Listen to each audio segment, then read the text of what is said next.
Bismillahirrahmanirrahim. Dear students, Assalamu alaikum. I'm your physics teacher MB Saleem, Senior Subject Specialist Physics, Divisional Public School and College Sahiwal. I welcome you to the DPS digital classes.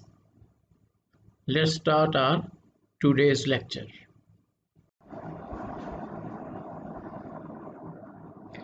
आज हम chapter number 13 current electricity के बारे में पढ़ेंगे।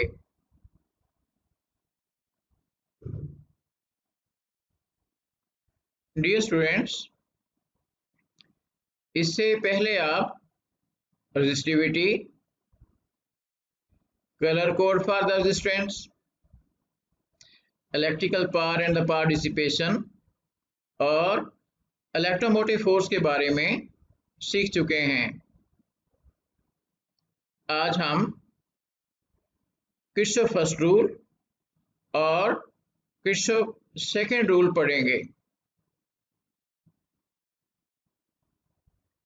लेकिन article को start करने से पहले हम चंद एक बेसिक टर्म्स को रिवाइज करेंगे। Number 1, Ohm's law. According to Ohm's law, V is equal to IR, where V is the potential applied across the resistance R and I is the current flowing through the resistance R. या हम ये भी कह सकते हैं कि अगर हम करंट I और रेजिस्टेंस R को आपस में मल्टीप्लाई करें तो ये पोटेंशियल डिफरेंस के इक्वल होगा।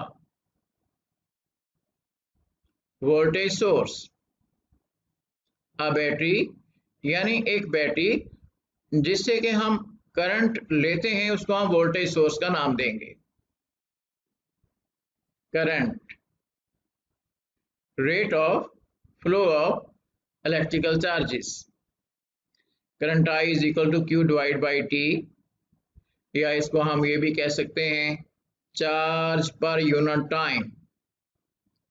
चार्ज पर यूनिट टाइम का मतलब है कि how many charges will pass through any cross section of a wire in 1 second, यानी किसी भी वायर के एक सर्टन क्रॉस सेक्शन से 1 सेकेंड में कितने चार्जेस पास करेंगे, इसको हम करंट का नाम देते हैं।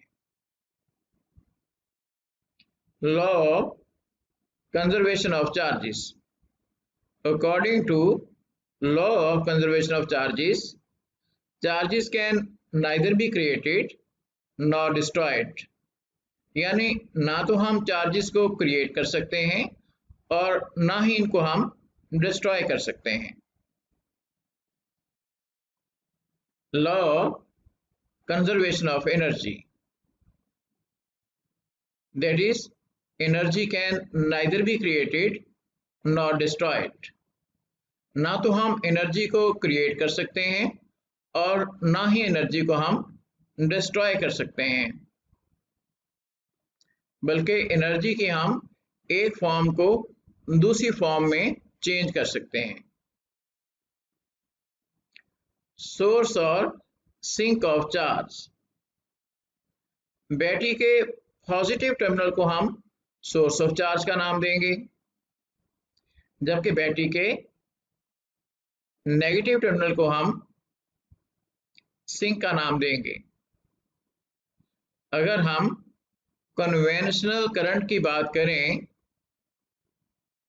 तो बैटरी के पॉजिटिव टर्मिनल से पॉजिटिव चार्जेस निकलते हैं, लिहाजा ये चार्जेस का सोर्स होगा और ये बैटरी के नेगेटिव टर्मिनल में एंटर होते हैं और इसको हम सिंक का नाम देंगे। वोल्टेज चेंज, बैटरी के दोनों टर्मिनल्स सेम पोटेंशियल पर नहीं होते। जैसा कि आप देख सकते हैं ये वाला टर्मिनल नेगेटिव पोटेंशियल पे है तो दूसरे वाला टर्मिनल जो है वो पॉजिटिव पोटेंशियल पे है। यानी इन दोनों टर्मिनल्स में पोटेंशियल का डिफरेंस होता है और इसी को हम वोल्टेज चेंज का नाम देते हैं। डियर स्टूडेंट्स, अब हम जानना चाहते हैं कि इस वोल्टेज चेंज को हम पॉजिटिव कब लेंगे और इस वोल्टेज चेंज को हम नेगेटिव कब लेंगे। अगर यूनिट पॉजिटिव चार्ज बैटरी के नेगेटिव टर्मिनल से बैटरी के पॉजिटिव टर्मिनल की तरफ फ्लो करे या unit positive charge low potential से हाई पोटेंशियल की तरफ मूव करे, तो इस सूरत में चार्जेस जो है वो बैटरी से एनर्जी गेन करेंगे और वोल्टेज चेंज को हम पॉजिटिव लेंगे। आप याद रखेंगे कि जब भी चार्जेस एनर्जी गेन करते हैं तो हम वोल्टेज चेंज को पॉजिटिव लेते हैं और जब चार्जेस एनर्जी लूज करते हैं तो हम वोल्टेज चेंज को नेगेटिव लेंगे। अगर चार्जेस बैटरी में से लो पोटेंशियल से हाई पोटेंशियल की तरफ मूव करें तो ये वाले चार्जेस एनर्जी गेन करेंगे और इस वोल्टेज चेंज को हम पॉजिटिव लेंगे।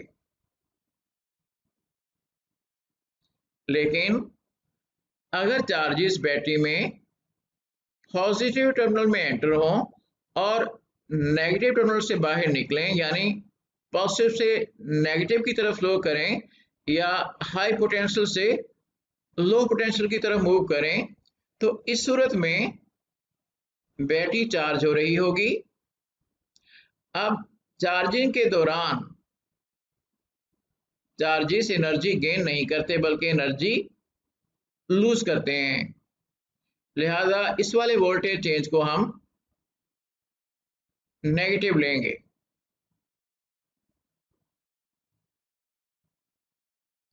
How charges gain energy from A battery. एक बैटरी में चार्जेस किस तरह से एनर्जी गेन करते हैं।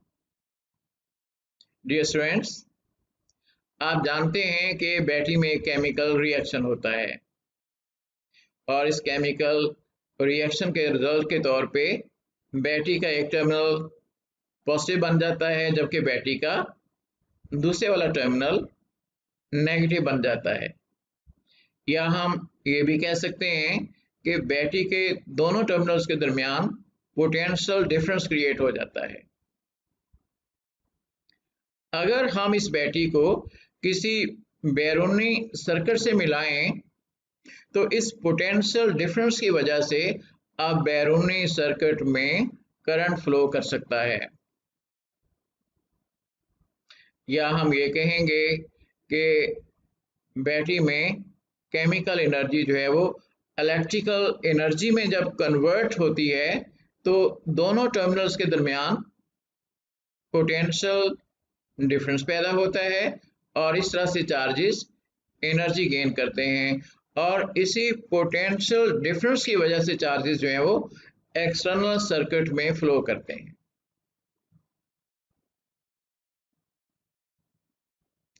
जब चार्जेस बैटरी में एंटर होते हैं तो इनकी एनर्जी कम होती है, लेकिन जैसे ही ये बैटरी से एनर्जी गेन करने के बाद बाहर निकलते हैं तो इनकी एनर्जी जो है वो इंक्रीज हो जाती है।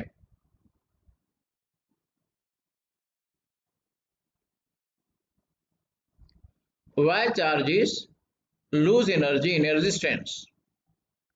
जब इलेक्ट्रिकल चार्जेस एक रेजिस्टेंस में से पास करते हैं तो ये वाले इलेक्ट्रिकल चार्जेस रेजिस्टेंस के एटम्स के साथ टकराएंगे और इस कोलिजन के दौरान ये इलेक्ट्रिकल चार्जेस अपनी एनर्जी रेजिस्टेंस के एटम्स को ट्रांसफर कर देंगे,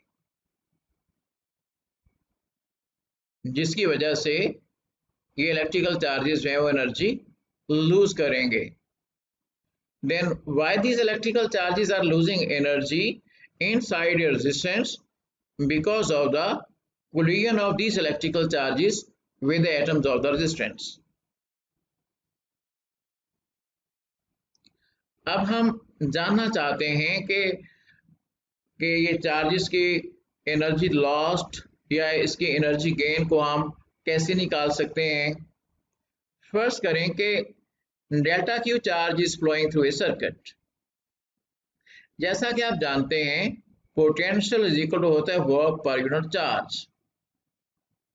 इस इक्वेशन से अगर आप वर्क की वैल्यू को निकालें, वर्क इज इक्वल टू आएगा एनर्जी इज इक्वल टू आएगा potential multiplied by charge.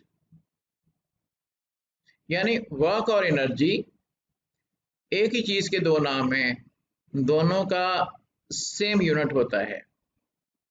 Dear students, आप इस इक्वेशन को याद रखेंगे क्योंकि आगे जाके इसको हमने काफी दफा अप्लाई करना है। आप याद रखेंगे कि एनर्जी गेन्ड और लॉस बाय द चार्जेस निकालने के लिए हम पोटेंशियल डिफरेंस को चार्ज से मल्टीप्लाई करेंगे। क्या करेंगे हम? पोटेंशियल डिफरेंस को चार्ज से मल्टीप्लाई करेंगे। अब हम किरचॉफ रूल्स के बारे में बात करते हैं। Number 1, simple circuit. Circuits consisting of the number of resistances in series or parallel and one voltage source are simple circuits। यानी ऐसे सर्किट्स जिनमें काफी ज्यादा रेजिस्टेंसेस या तो सीरीज में मिली हो या पैरेलल में मिली हो, लेकिन उसमें वोल्टेज सोर्स एक ही हो, यानी उसमें बैटरी एक ही हो, तो ऐसे सर्किट को हम एक सिंपल सर्किट का नाम देंगे। इस वाली डायग्राम में आप देख सकते हैं कि रेजिस्टेंस R1 और रेजिस्टेंस R2 आपस में सीरीज में मिली हुई हैं, लेकिन यहाँ पे बैटरी एक ही है, यानी वोल्टेज सोर्स जो है वो एक ही है। तो इस तरह के सर्किट्स को हम सिंपल सर्किट्स का नाम देते हैं। सिंपल सर्किट्स को एनालाइज करने के लिए, यानी इनमें से पास होने वाले करंट को निकालने के लिए या रेजिस्टेंस R1 और रेजिस्टेंस R2 के क्रॉस पोटेंशियल डिफरेंस को निकालने के लिए हम ओहम्स लॉ को इस्तेमाल करते हैं, या हम उन रूल्स को अप्लाई करेंगे जो इससे पहले हम सीरीज और पैरेलल कॉम्बिनेशन ऑफ रेजिस्टेंसेस के बारे में पढ़ चुके हैं।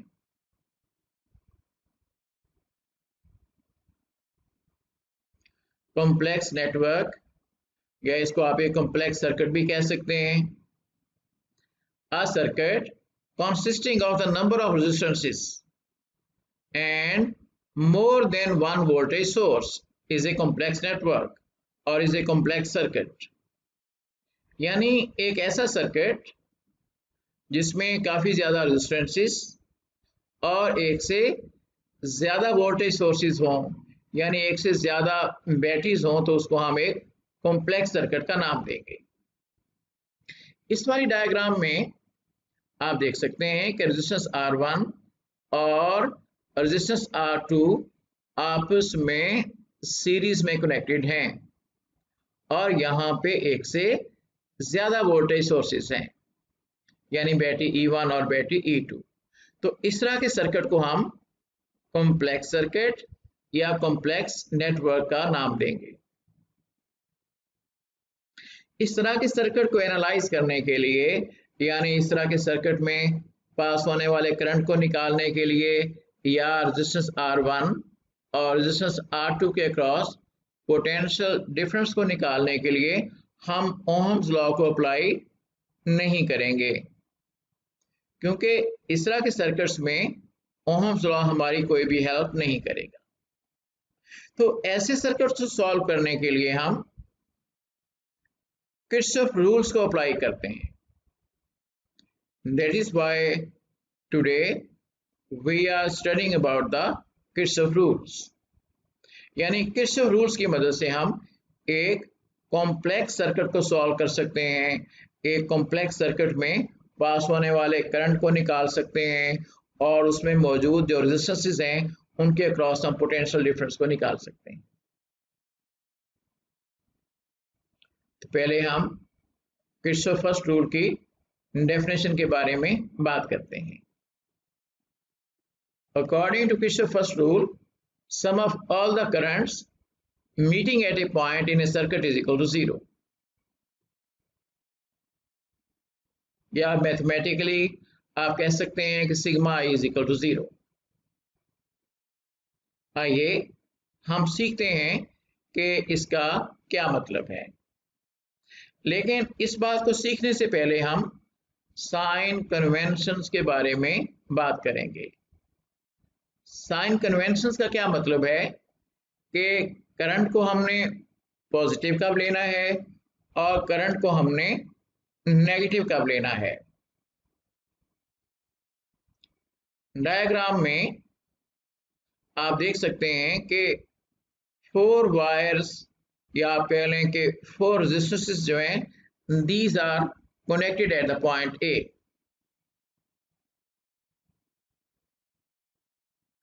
Now the current flowing towards the point A is taken as positive and the currents flowing away from the point A are taken as the negative.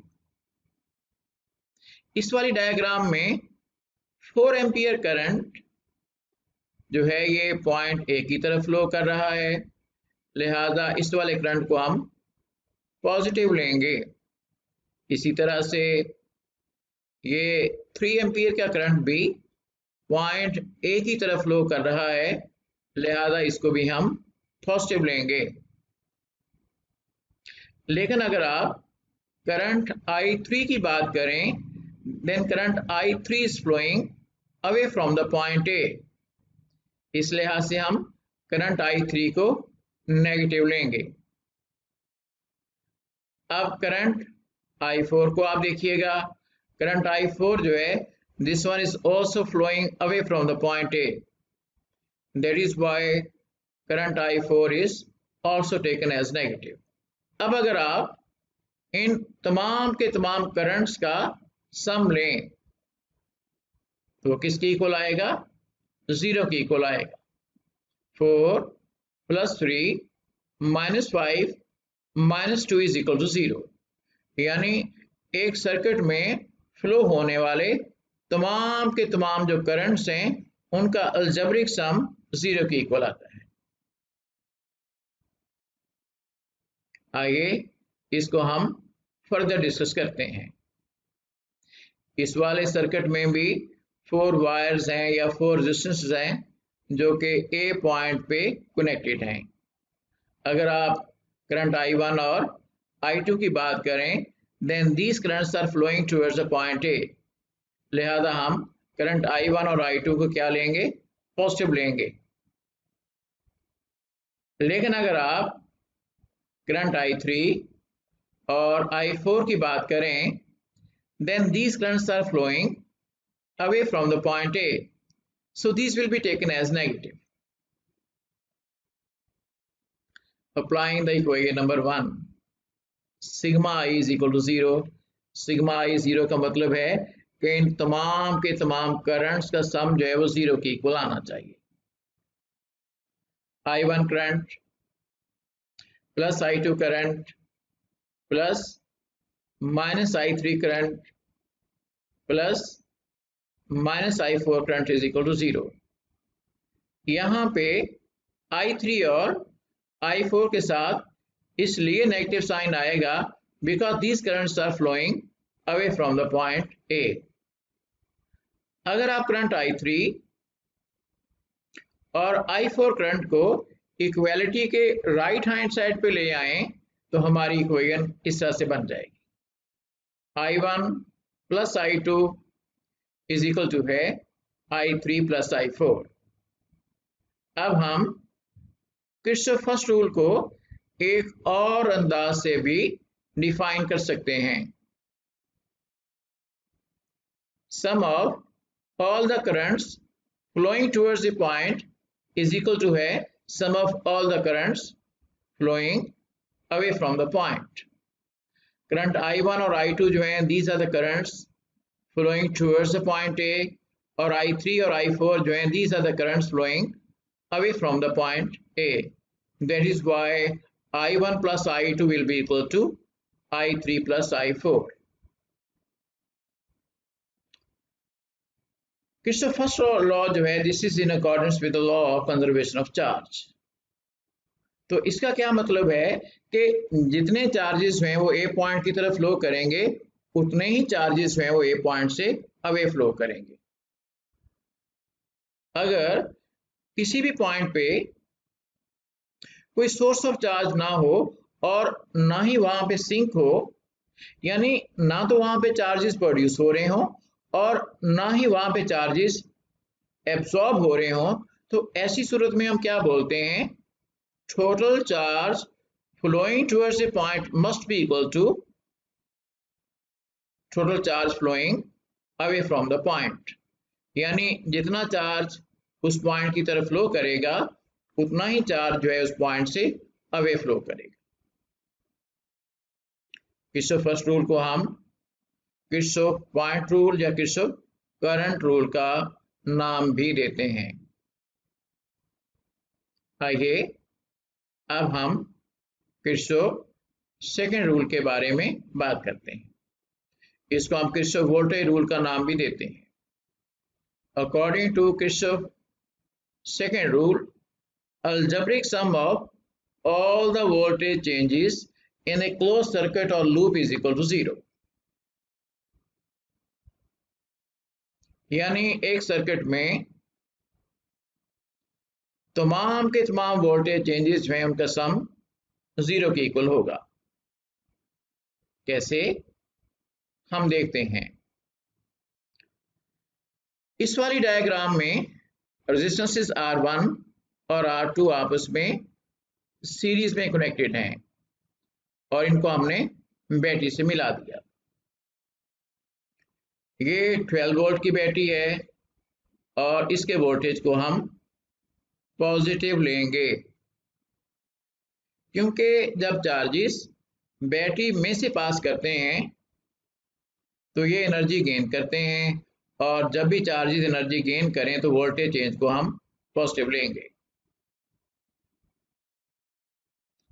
लेकिन resistance R1 के across जो voltage है, इसको हम नेगेटिव लेंगे, क्योंकि resistance में charges energy lose करते हैं, लिहाजा रेजिस्टेंस R1 के अक्रॉस वोल्टेज को हम नेगेटिव लेंगे.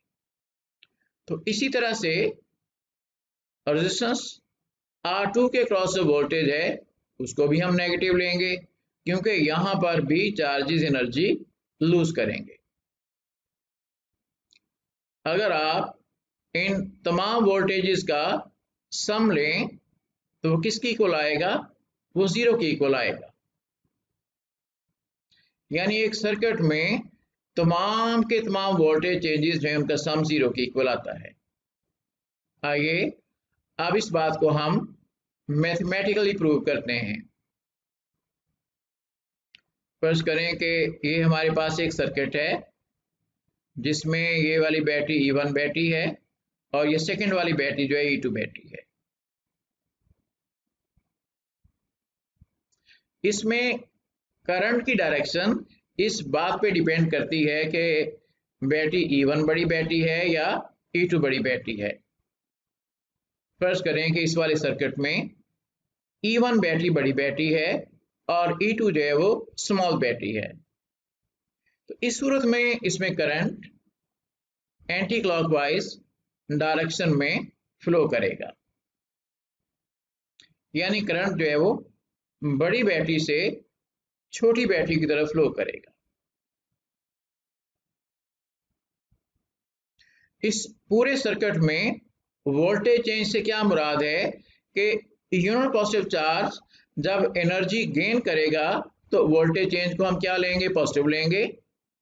लेकिन अगर unit positive charge energy lose करे तो वोल्टेज चेंज को हम नेगेटिव लेंगे. फर्ज करें कि इस सर्किट में ये डेल्टा क्यू चार्ज फ्लो कर रहा है। Suppose delta Q charge is flowing through this circuit due to the current I। हम जानना चाहते हैं कि ये डेल्टा क्यू चार्ज कहाँ से एनर्जी गेन करेगा और ये कहाँ पे एनर्जी लूज करेगा।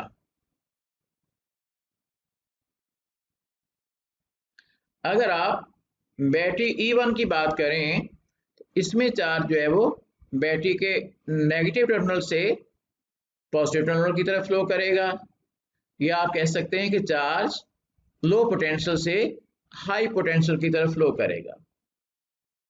और बैटरी में जब भी चार्जेस जो हैं लो से हाई पोटेंशियल की तरफ फ्लो करें तो ये एनर्जी गेन करते हैं। इस एनर्जी को हम कैसे निकालेंगे? E1 multiplied by delta Q. यहाँ पे E1 से क्या मुराद है? Potential difference of the battery या EMF ऑफ द बैटरी, और डेल्टा क्यू से क्या मुराद है? Charge flowing through the battery. यहाँ पे चार्जेस ने एनर्जी को गेन किया। आइए हम देखते हैं कि रेजिस्टेंस R1 में क्या होगा। रेजिस्टेंस R1 में charges are flowing from the positive terminal of the battery towards the negative terminal. That is, these are flowing from the high potential towards the low potential। तो इस सूरत में resistance R में charges जो हैं वो energy lose करेंगे, और resistance में तो हमेशा चार्जेस जो हैं एनर्जी लूज ही करते हैं बुलियन की वजह से। इस एनर्जी लॉस को हम कैसे निकालेंगे? IR1 multiplied by delta Q. IR1 से क्या मुराद है? Potential difference across the resistance R1, और डेल्टा क्यू क्या है? Charge flowing through the resistance R1। अब हम देखते हैं कि बैटरी E2 में क्या होगा। बैटरी E2 में चार्जेस जो हैं वो बैटरी के पॉजिटिव टर्मिनल से नेगेटिव टर्मिनल की तरफ फ्लो कर रहे हैं, लेकिन E1 में क्या था? चार्जेस नेगेटिव से पॉजिटिव की तरफ फ्लो कर रहे थे, लेकिन इधर क्या है? चार्जेस जो हैं वो पॉजिटिव से नेगेटिव की तरफ फ्लो कर रहे हैं। अगर चार्जेस हाई पोटेंशियल से लो पोटेंशियल की तरफ फ्लो करें तो इस सूरत में बैटरी E2 जो है वो चार्ज हो रही होगी, और बैटरी की चार्जिंग के दौरान चार्जेस एनर्जी गेन नहीं बल्कि एनर्जी लूज करते हैं, लिहाजा E2 बैटरी में भी एनर्जी लूज होगी। और इस एनर्जी लॉस को हम कैसे निकालेंगे? -E2 multiplied by delta Q. -E2 क्या है? बैटरी का पोटेंशियल डिफरेंस या बैटरी की EMF, और डेल्टा क्यू क्या है? Charges passing through the battery E2। अब हम रेजिस्टेंस R2 के बारे में बात करते हैं। रेजिस्टेंस R2 में again charges are flowing from the high to the low potential, लिहाजा रेजिस्टेंस R2 में भी चार्जेस जो है वो एनर्जी लूज करेंगे। Energy lost by the charges in the resistance R2 is given by -IR2 multiplied by delta Q. यहाँ पे IR2 क्या है? Potential difference across the resistance R2, और डेल्टा क्यू क्या है? Charges flowing through the resistance R2। तो हमने पूरे के पूरे सर्किट में एनर्जी गेन और एनर्जी लॉस को निकाल दिया। चार्जेस हैं वो सिर्फ बैटरी E1 से एनर्जी गेन करते हैं, जबकि रेजिस्टेंस R1, बैटरी E2 और रेजिस्टेंस R2 में एनर्जी लूज करते हैं। Now according to the law of conservation of energy, total change in the energy must be equal to 0, यानी एनर्जी गेन और जो एनर्जी लॉस्ट है इनका सम 0 के इक्वल होना चाहिए। E1 डेल्टा Q क्या है? Energy gain from the battery E1. IR1 delta Q, energy lost in the resistance R1. E2 delta Q, energy lost in the battery E2. E2 delta Q, energy lost in the battery E2. I R2 into delta Q क्या है? Energy lost in the resistance R2. तो इन तमाम का सम 0 के equal होना चाहिए. अगर आप इसी इक्वेशन को डेल्टा Q से डिवाइड करें तो हम लिख सकते हैं E1 minus IR1 minus E2 minus IR2 is equal to 0. इस वाली इक्वेशन में E1 क्या है? Voltage change of the battery E1. IR1 क्या है? Voltage change across the resistance R1. E2 क्या है? Voltage change for the battery E2. और IR2 क्या है? Voltage change for the resistance R2. तो हमने क्या देखा कि इस पूरे सर्किट में तमाम के तमाम जो वोल्टेज चेंजेस हैं उनका सम 0 के इक्वल है, और इसी को हम किरचॉफ सेकंड रूल का नाम देते हैं. In a close circuit sum of all the voltage changes is equal to 0, and this one is according to the law of conservation of energy. क्या मतलब? यानी चार्जेस जितनी एनर्जी गेन करेंगे वो उतनी ही एनर्जी लूज करेंगे. Energy gain is equal to energy lost. इसके साथ ही हमारा ये किरचॉफ सेकंड रूल जो है वो खत्म हुआ. डियर स्टूडेंट्स, अब हम सम अप करते हैं कि इस ओवरऑल आर्टिकल में हमने क्या लर्न किया. According to Kirchhoff first rule, sum of all the currents flowing towards a point is equal to a sum of all the currents flowing away from the point. यानी जितना current एक point की तरफ flow करेगा उतना ही current जो है उस पॉइंट से अवे फ्लो करेगा. According to Kirchhoff's second rule, algebraic sum of all the voltage changes in a closed circuit or loop is equal to 0. अगर आप एक क्लोज सर्किट में तमाम के तमाम वोल्टेज चेंजेस का सम लें तो वो 0 के इक्वल आएगा.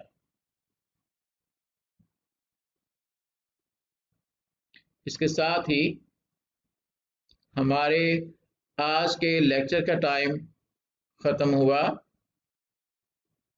Thank you for watching.